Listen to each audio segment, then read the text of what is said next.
Hello everyone, welcome back to the channel which is happy nutrition lifestyle. मेरा नाम सृष्टि है। कैसे हैं आप सब? आई होप अच्छे होंगे, हेल्दी होंगे, हैप्पी होंगे। तो आज का हमारा जो टॉपिक है वो होने वाला है हीमोग्लोबिन पे, लो हीमोग्लोबिन पे। बेसिकली अगर आप में हीमोग्लोबिन लो है तो कौन कौन सी ऐसी प्रॉब्लम्स हो सकती हैं आपके अंदर जो आप नोटिस कर सकते हैं इजीली। और हीमोग्लोबिन कम होने का बेसिकली कौन कौन से रीजंस हो सकते हैं, प्लस आप इसको घर पे कैसे ठीक कर सकते हैं, इसके बारे में आज हम लोग बात करने वाले हैं। लेकिन आज का टॉपिक स्टार्ट करने से पहले एक न्यूज़ आज मैंने सुनी जो कि जी न्यूज़ की वेबसाइट पे थी, तो उसको मैंने गो थ्रू किया। वो न्यूज़ पढ़ करके आपको इतना अच्छा फील होगा कि आज की डेट में भी कुछ लोग ऐसे हैं जो एक्चुअली अपने प्रोफेशन को बहुत सीरियसली लेते हैं, जिनके लिए किसी की लाइफ मैटर करती है। तो वो न्यूज़ मैं आपको बताती हूँ। स्पेशल मेंशन मैं यहाँ पे इस चीज़ को कर रही हूँ बिकॉज़ मुझे पर्सनली ये सुन करके बहुत अच्छा लगा। डेफिनेटली आप लोग भी इस न्यूज़ को सुनेंगे, देखेंगे तो आप भी इस पर्सन को अप्रिशिएट करेंगे। ये न्यूज़ एक डॉक्टर से रिलेटेड है। उनका नेम मैं मेंशन कर रही हूँ, डॉक्टर गोविंद नंद कुमार। वो मणिपाल हॉस्पिटल बैंगलोर में वर्किंग है।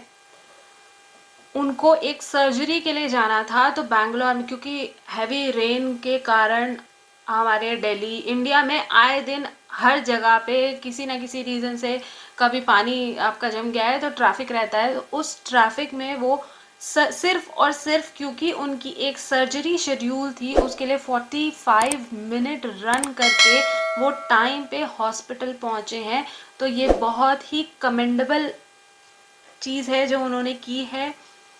और आई थिंक अगर हर डॉक्टर, हर एक पर्सन अपने प्रोफेशन को बहुत सीरियसली लेने लगे तो बहुत सारी चीज़ों का सॉल्यूशन अपने आप होने लगेगा। क्योंकि हम सब लोग जानते हैं सरकारी काम या कोई भी अगर एक ओहदे पे बैठा है तो वो उस चीज़ का मिसयूज़ करता है, बात चीज़ों को टाल देता है। तो उसके कारण बहुत सारी चीज़ें, जो पर्सन होता है जिसको कोई काम होता है उसको बहुत सारी चीज़ें ऐसी होती हैं जो इफ़ेक्ट कर जाती हैं। और स्पेशली मेडिकल एक ऐसी फील्ड है कि यहाँ पे लाइफ जुड़ी होती है, पूरी लाइफ किसी की, सिर्फ एक छोटे छोटे स्टेप्स पे।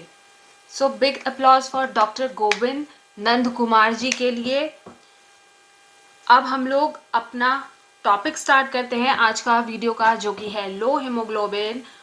लाइक शेयर सब्सक्राइब करना याद रखिएगा इस चैनल को। यहाँ पे मैं आपके लिए इंफॉर्मेशन लेके आती हूँ हेल्थ रिलेटेड, लाइफस्टाइल रिलेटेड। तो हम यहाँ पे इन सारे टॉपिक्स पे बात करते हैं हीमोग्लोबिन आपकी बॉडी में क्या काम करता है। हीमोग्लोबिन आपकी बॉडी में ऑक्सीजन की आपूर्ति करता है, प्लस लो हीमोग्लोबिन होने की कंडीशन को हम लोग एनीमिया बोलते हैं। हीमोग्लोबिन बॉडी के सारे, इन शॉर्ट अगर हम बोले, आपकी बॉडी में जितना प्रोसेस है उन हर एक प्रोसेस में हीमोग्लोबिन एक बहुत मेजर रोल प्ले करता है। बिकॉज ऑफ ये ऑक्सीजन की आपूर्ति करता है। तो ऑक्सीजन कितनी असेंशियल है आपकी बॉडी के लिए ये आप सभी जानते हैं। तो अब बात करते हैं मेल एंड फीमेल में। तो बेसिकली हीमोग्लोबिन ज़्यादातर फीमेल्स में कम देखने के लिए मिलता है। वो लाइफस्टाइल, ईटिंग हैबिट्स और न्यूट्रिशन कम होने के कारण भी होता है। न्यूट्रिशन कम होने का एक बहुत बड़ा रीज़न ये है कि आज भी हमारी सोसाइटी में फीमेल्स अपने ऊपर ध्यान नहीं देती हैं। बहुत ज़्यादा ऐसा होता है, अगर एक घर में एक बेटा बेटी दोनों हैं तो बेटी के न्यूट्रिशन पे इतना ज़्यादा ध्यान नहीं दिया जाएगा जितना कि बेटे के न्यूट्रिशन पे ध्यान दिया जाएगा। लेकिन धीरे धीरे ग्रेजुअली चीज़ें चेंज हो रही हैं, और जो कि बहुत अच्छा है, होनी भी चाहिए। हर किसी को इक्वल न्यूट्रिशन की रिक्वायरमेंट होती है। तो चाहे वो गर्ल चाइल्ड है या बॉय चाइल्ड है, उन दोनों को इक्वल न्यूट्रिशन की रिक्वायरमेंट होती है एक एज तक। आगे जाकर के एज वाइज आपको न्यूट्रिशन चार्ट देखने के लिए मिल जाता है, आप उसके अकॉर्डिंगली दे सकते हैं। लेकिन पहला मुद्दा ये है, पहला पॉइंट ये है कि डिफरेंस क्रिएट ना करें बॉयज़ और गर्ल्स के न्यूट्रिशन में। क्योंकि बहुत सारी चीज़ें ऐसी होती हैं जो बचपन में आपने क्या खाया है, कैसा लाइफस्टाइल जिया है, उसके अकॉर्डिंगली 20-25 साल तक वो चीज़ें दिखने लग जाती हैं। और यही रीज़न है आजकल हम लोग बोलते हैं कि बहुत सारी बीमारियां ऐसी हो रही हैं जो कि आपको 40 साल या 50 साल के बाद होती थी, वो और 10 साल 15 साल पहले लोगों में देखने के लिए मिलने लगी हैं। प्लस फीमेल्स बहुत सारी ऐसी हैं जो खुद सब कुछ कर रही हैं लेकिन अपने न्यूट्रिशन पे बिल्कुल ध्यान नहीं देती हैं। तो फीमेल्स को अपने न्यूट्रिशन पे ध्यान देने की बहुत ज़्यादा ज़रूरत है, बिकॉज़ आपकी बॉडी में ऑलरेडी इतने ज़्यादा चेंजेस होते हैं, हार्मोनल चेंजेस होते हैं, आप मंथली एक साइकिल से गुजरते हो, तो हीमोग्लोबिन ब्लड की आपके बॉडी में एक मेल से ज़्यादा रिक्वायरमेंट है। और यही एक बहुत बड़ा रीज़न है मेल्स और फीमेल्स में, मोस्टली फीमेल्स के अंदर हीमोग्लोबिन कम होता है, फीमेल्स एनेमिक होती हैं। तो लो हीमोग्लोबिन मीन्स लो आयरन। तो सबसे पहले आप जो भी खा पी रहे हैं, जो भी आपके खाने में न्यूट्रिशनल वैल्यू है, उसमें पहले कैलकुलेट करें कि उसमें आप आयरन की कौन सी चीज़ ले रहे हैं, क्या आप सही अमाउंट में आयरन ले रहे हैं, या फिर आप ऐसी कोई चीज़ खा भी रहे हैं जिसमें आपको आयरन मिलता है। सबसे पहले ये देखने की आपको ज़रूरत है। लेकिन हीमोग्लोबिन कम होने के बहुत सारे और भी रीजंस होते हैं जिसके बारे में आगे हम लोग बात करेंगे।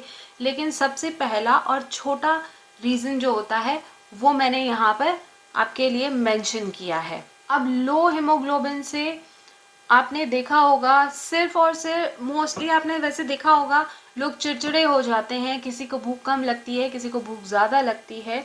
लेकिन सिर्फ और सिर्फ ये ही एक साइन एंड सिम्टम नहीं होते हैं। लो हीमोग्लोबिन अगर बहुत ज़्यादा समय तक रहता है तो आप इसके फिज़िकली तो जो इफ़ेक्ट देखते हैं वो देखते ही हैं, प्लस साथ में इसका मेंटली भी आपकी बॉडी में बहुत सारे इफ़ेक्ट्स हो सकते हैं। ज़रूरी नहीं है कि अगर किसी का हीमोग्लोबिन थोड़ा सा कम है तो आपको मेंटली कोई इफ़ेक्ट देखने के लिए मिले। लेकिन हाँ, अगर एक लंबे समय तक कम चल ही रहा है तो जो चिड़चिड़ाहट हम लोग मोस्टली नोटिस करते हैं, थकावट, चिड़चिड़ाहट, तो चिड़चिड़ाहट भी एक मेंटल प्रॉब्लम या उलझन आप एक तरीके से बोल सकते हैं, वो क्रिएट हो रही है। क्यों?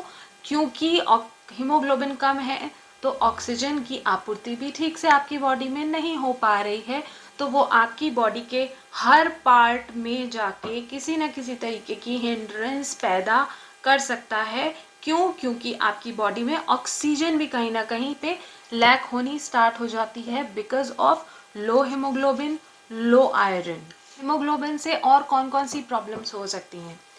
हीमोग्लोबिन से आपको बीपी रिलेटेड कोई भी इशू हो सकता है। लो बीपी और हाई बीपी आपको ये मॉनिटर करने की बहुत ज़्यादा रिक्वायरमेंट है। जिनका मोस्टली हीमोग्लोबिन कम रहता है वो अपने बीपी को मॉनिटर ज़रूर करें। प्लस अगर आप प्रेग्नेंट हैं, बिकॉज फीमेल्स में ऑलरेडी डेफिशिएंसी होती है बहुत सारी चीज़ों की, अगर आप प्रेग्नेंट हैं तो आपको वीकनेसेस, जॉइंट्स में वीकनेस, पूरी बॉडी में वीकनेस, आपको ये फेस इजीली, आप वैसे भी प्रेगनेंसी में आपकी बॉडी पे बहुत ज़्यादा लोड है तो आप करते हैं, लेकिन लो हीमोग्लोबिन भी आपकी वीकनेस का एक कारण हो सकती है। और अगर आपका लो हीमोग्लोबिन है, आप उसके लिए कोई सप्लीमेंट कुछ नहीं ले रहे हैं, तो आप ये बहुत अच्छे तरीके से अपने आप में बिठा लें कि लो हीमोग्लोबिन के बैड इफ़ेक्ट्स आप में तो हो ही रहे हैं, लेकिन हीमोग्लोबिन ही या ब्लड ही एक ऐसी चीज़ होती है जो आपके बेबी तक न्यूट्रिशन पहुंचाती है। तो इसके बैड इफ़ेक्ट्स आप पे और आपके बेबी दोनों पे इक्वली हो सकते हैं। तो ख़ास तौर से प्रेगनेंसी के टाइम या आजकल जब लोग प्लान कर रहे होते हैं, तो आप जब प्लान कर रहे हैं तो उससे पहले ही अपने सारे वाइटल्स, ब्लड टेस्ट, सब कुछ आप करा करके अगर प्लान करें तो वो बहुत बहुत ज़्यादा हेल्पफुल है। आप आगे बहुत सारी ऐसी चीज़ें हैं जो प्रेगनेंसी के टाइम पे आपको पता चलती हैं, तो आप पहले से पहले अगर उसे फिक्स करके सब कुछ करेंगे तो ज़्यादा बेटर है। लो हीमोग्लोबिन आपके न्यूरो सिस्टम को भी वीक करने में एक बहुत बड़ा रोल प्ले कर सकता है। और अगर आपका न्यूरो सिस्टम वीक हो रहा है तो इट मीन्स आपके स्ट्रेस हार्मोन्स इंक्रीज हो रहे हैं। तो न्यूरो रिलेटेड प्रॉब्लम्स भी आपको हो सकती हैं, और स्ट्रेस हार्मोन इंक्रीज होने के कारण आपको मेंटल इश्यूज भी हो सकते हैं। मेंटल इश्यूज का मतलब आप एक सही तरीके से समझने की ज़रूरत है। मेंटल इश्यूज का मतलब सिर्फ और सिर्फ पागल हो जाना ही नहीं होता। मेंटल इश्यूज का मतलब होता है कि आप कहीं कंसंट्रेट नहीं कर पा रहे हैं, चीज़ें समझ नहीं आ रही हैं, हर समय आपके दिमाग में एक शोर है। ये भी सारे मेंटल प्रॉब्लम्स और मेंटल इश्यूज हैं, और जो कि बहुत नॉर्मल है, और हम सबके साथ ये होते हैं, और हम लोग बस कुछ कुछ करके इसको टाल देते हैं। और अगर आपको बेटर मसल्स चाहिए, आपकी मसल्स में आपको स्ट्रेंथ चाहिए, अगर आपको इम्यून सिस्टम एक अच्छा चाहिए, आपका स्ट्रॉन्ग इम्यून सिस्टम चाहिए, जो कि बहुत ज़्यादा ज़रूरी है। पहले हर कोई इसको नेग्लेक्ट करता था, लेकिन कोरोना जब से आया है तब से इम्यून सिस्टम काफ़ी हद तक लोगों को समझ आया है, लोगों ने उस पर ध्यान दिया है, उस पर वर्क किया है। तो इम्यून सिस्टम और एक स्ट्रॉन्ग मसल्स के लिए भी आपको हीमोग्लोबिन एक सही अमाउंट में आपकी बॉडी में होना बहुत ज़्यादा ज़रूरी है। प्लस आपकी बॉडी में कहीं पे भी इन्फ्लामेशन अगर हो जा रहा है, बहुत थोड़ी सी कहीं आपको चोट लगी लेकिन उसमें सूजन बहुत ज़्यादा है, या कहीं पे जॉइंट में कोई दर्द हुआ उसमें काफ़ी ज़्यादा सूजन है, इन्फ्लामेशन है, तो वो भी एक लो हीमोग्लोबिन के पर्सन में आपको देखने के लिए इजीली मिल सकती हैं। ये हम लोग बात कर रहे हैं लो हीमोग्लोबिन से क्या क्या प्रॉब्लम्स आप इजीली देख सकते हैं अपने अंदर। और अगर बहुत ज़्यादा अमाउंट में, बहुत ज़्यादा समय से आपके अंदर हीमोग्लोबिन कम है, तो थैलेसीमिया करके एक बीमारी होती है, कई लोगों में वो भी देखने के लिए मिलती है। थैलेसीमिया की यहाँ पे हमने बात करी है, तो आप क्या अपने ब्लड टेस्ट से ये देख सकते हैं या ये जान सकते हैं कि कहीं आपको थैलेसीमिया तो नहीं है, अगर आपका बहुत समय से हीमोग्लोबिन लेवल कम रहता है। तो पहली चीज़ यहाँ पे बहुत अच्छे से क्लियर कर दूँ, थैलेसीमिया के लिए आप अपने आप कभी भी एक नॉर्मल एक लेमैन पर्सन अपनी रिपोर्ट देख करके पता नहीं कर पाएगा, क्योंकि उसके बहुत सारे कॉम्बिनेशंस होते हैं। सिर्फ और सिर्फ एक हीमोग्लोबिन के लेवल से हम लोग नहीं बता पाते, उसमें आपको एमसीवी लेवल देखना पड़ता है, एमसीएच लेवल देखना पड़ता है। हीमोग्लोबिन बेसिकली 7 से 10 के बीच में जिनका होता है या मोस्टली रहता है या गिर जाता है, तो उनके केसेस में हम लोग एमसीवी, एमसीएच ये सारी कैलकुलेशंस करके फिर डायग्नोज होता है कि पर्सन को थैलेसीमिया है या नहीं, या फिर सिर्फ और सिर्फ हीमोग्लोबिन नॉर्मली किसी भी और रीज़न से कम है। तो आप खुद से कभी भी अपनी ब्लड टेस्ट रिपोर्ट देख करके ये कोशिश ना करें अपनी कोई भी चीज़ डायग्नोज करने की, या फिर किसी से डायग्नोज आपने कर ली अपने मन से, चाहे आपको कोई प्रॉब्लम है या नहीं, लेकिन किसी जान पहचान से आपने कोई दवाई पूछ ली और आप दवाई सिर्फ और सिर्फ खाने लगे। जब भी आपको कोई भी प्रॉब्लम है, हमेशा अपने डॉक्टर के पास जाएं, जिस भी डॉक्टर के पास आप जाना पसंद करते हैं उनको अपनी रिपोर्ट्स दिखाएं। जो डायग्नोसिस आपको डॉक्टर देगा उसके अकॉर्डिंगली और उनसे अपना प्रिस्क्रिप्शन बनवाएं, तब आप कंफर्मेशन ले सकते हैं कि आपको क्या प्रॉब्लम है। खुद से आप किसी चीज़ का ट्रीटमेंट इस तरीके से करने की कोशिश ना करें बिल्कुल भी। अब बात कर लेते हैं हीमोग्लोबिन कम होने के रीजंस, मोस्टली क्या क्या रीज़न देखने के लिए अभी तक मिले हैं अगर किसी पर्सन में हीमोग्लोबिन कम हुआ है। तो प्रेगनेंसी फीमेल्स में एक बहुत बड़ा रीज़न है, मेंस्ट्रुअल साइकिल बहुत बड़ा रीज़न है, प्लस जेनेटिक प्रॉब्लम्स भी होती हैं, क्योंकि जेनेटिक प्रॉब्लम्स जनरेशन में आगे चलती रहती हैं, तो वो भी एक बहुत बड़ा रीज़न हो सकती हैं। एक यहाँ पे सबसे डिफरेंट रीज़न मैं आपको बताने वाली हूँ, फास्ट हार्ट बीट। अगर आपकी फास्ट हार्ट बीट है तो भी वो कहीं ना कहीं रीज़न है लो हीमोग्लोबिन होने का। लो कैल्शियम लेवल अगर आपकी बॉडी में है तो भी लो हीमोग्लोबिन की प्रॉब्लम आपको हो सकती है। प्लस आपकी ईटिंग हैबिट्स, बहुत ज़्यादा जंक या सिर्फ और सिर्फ जंक फूड खाते हैं अगर आप, तो भी हीमोग्लोबिन आपका लो हो सकता है इजीली। और प्लस इरेगुलर फूड हैबिट्स, कुछ भी जहाँ जो भी मिला वो खा लिया, उसके कारण भी आपकी बॉडी में लो हीमोग्लोबिन की प्रॉब्लम हो सकती है। विटामिन बी, विटामिन सी अगर आपकी बॉडी में लैक कर रहा है तो भी आपकी बॉडी में हीमोग्लोबिन कम हो सकता है। कैल्शियम मैं आपको बता चुकी हूँ, कैल्शियम के कम होने से भी आपकी बॉडी में हीमोग्लोबिन कम हो सकता है। फॉलिक एसिड भी अगर आपकी बॉडी में कम है तो भी ये एक बहुत बड़ा रीज़न हो सकता है आपकी बॉडी में हीमोग्लोबिन कम होने का। सिरोसिस, हाइपोथायराइड, कुछ मेडिकेशंस और प्लस साथ में कोई लॉन्ग टर्म इलनेस अगर है तो ये भी सारे एक रीज़न है आपकी बॉडी में हीमोग्लोबिन कम होने के।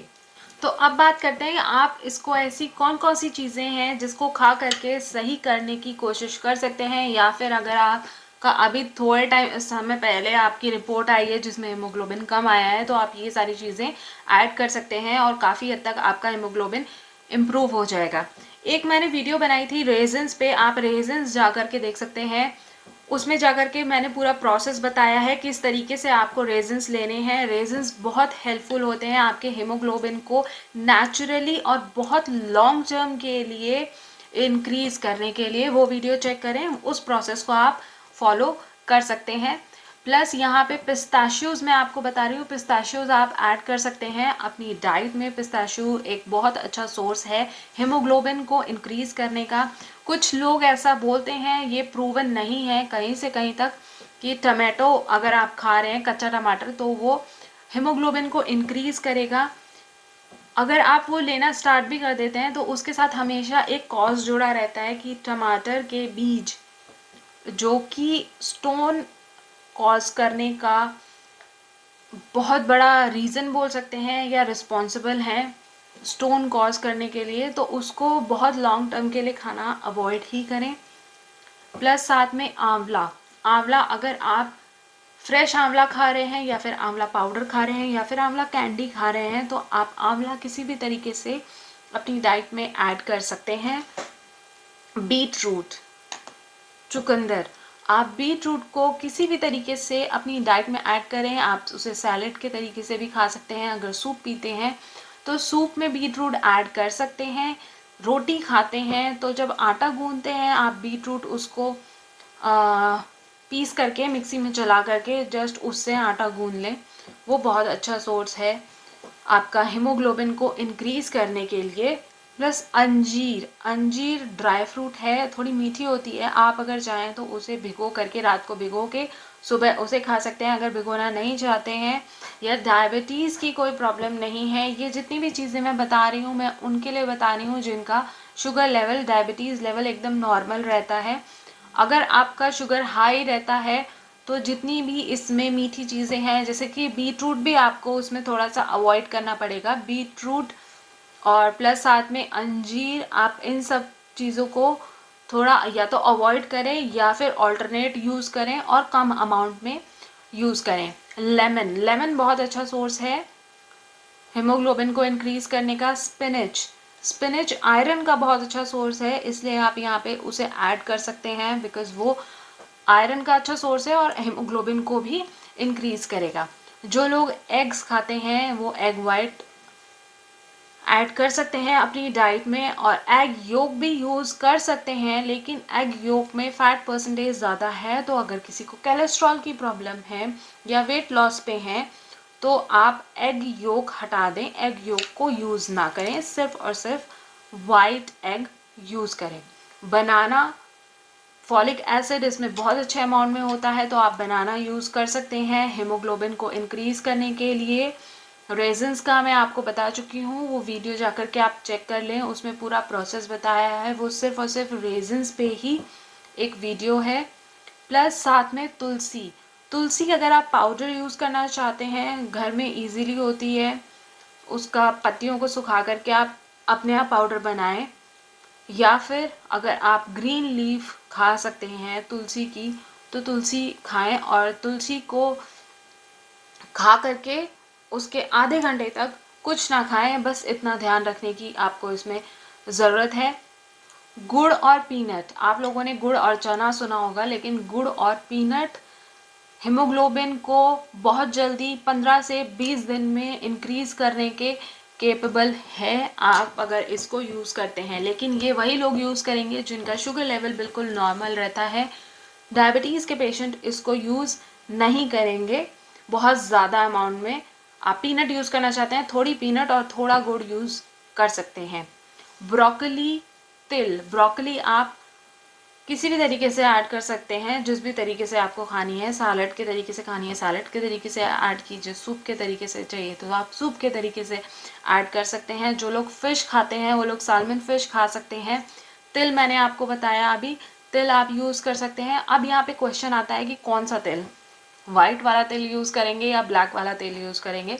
तो तिल आप कोई भी किसी भी तरीके का यूज़ कर सकते हैं, उसमें कोई इतने टेंशन लेने वाली बात नहीं है। और किसी भी फॉर्म में, इनफैक्ट आप अगर तिल का पाउडर बना के रख लेते हैं और आप कुछ भी खा रहे हैं, बस थोड़ा सा वो पाउडर आप दाल में, सब्जी में, कहीं पे भी आप उसे ऐड कर सकते हैं या फिर रोटियों में ऐड कर सकते हैं। वो आप अगर ऐड कर लेंगे तो आपको पता भी नहीं चलेगा। और प्लस ये एक अच्छा सोर्स है हीमोग्लोबिन को नेचुरली इंक्रीज करने का। अब ग्रीन बीन्स की हम लोग बात कर रहे हैं। ग्रीन बीन्स आप ऐड कर सकते हैं सब्जी के तरीके से या फिर सैंडविचेस में भी यूज़ कर सकते हैं। ग्रीन बीन्स भी हीमोग्लोबिन को इंक्रीज़ करने में हेल्पफुल है। प्लस अगर आप फ्रूट, स्ट्रॉबेरी, खट्टे फ्रूट्स होते हैं, बिकॉज कई लोग अवॉइड करते हैं, अगर आपको स्ट्रॉबेरी पसंद है और आप खट्टा खा सकते हैं, कोई प्रॉब्लम आपको नहीं होती है, तो आप स्ट्रॉबेरी भी ऐड कर सकते हैं। और स्वीट पोटैटो एक ऐसा, क्या मतलब, एक ऐसा स्नैक है, एक ऐसी डिश है जो आप इजीली घर पे भी प्रिपेयर कर सकते हैं।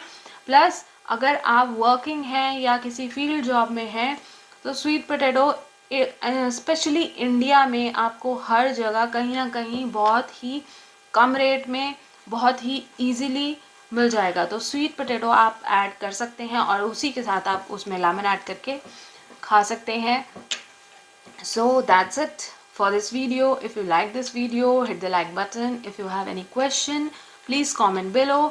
अगर कोई सजेशन है तो वो भी आकर के मेंशन करें। कोई ऐसे टॉपिक्स हैं जिस पे आप वीडियो देखना चाहते हैं तो वो भी आकर के मेंशन करें। मैं पूरी कोशिश करूँगी मैं आपके लिए आपके सजेशंस, आपके क्वेश्चन या फिर आपकी रिक्वेस्टेड वीडियोस जो आप टॉपिक्स बताएंगे उसको फुलफ़िल करने की कोशिश करूँ। So and subscribe to this channel which is Happy Nutrition Lifestyle. And हाँ, एक न्यूज़ आपको देनी रह गई है। रिसेंटली हैप्पी न्यूट्रिशन लाइफस्टाइल ने अपने चैनल पे 1.5K सब्सक्राइबर्स कंप्लीट किए हैं। Thank you so much for this and I hope आप लोग अपना सपोर्ट आगे भी देते रहेंगे। So that's it, bye bye, stay happy, stay healthy, stay beautiful, stay strong.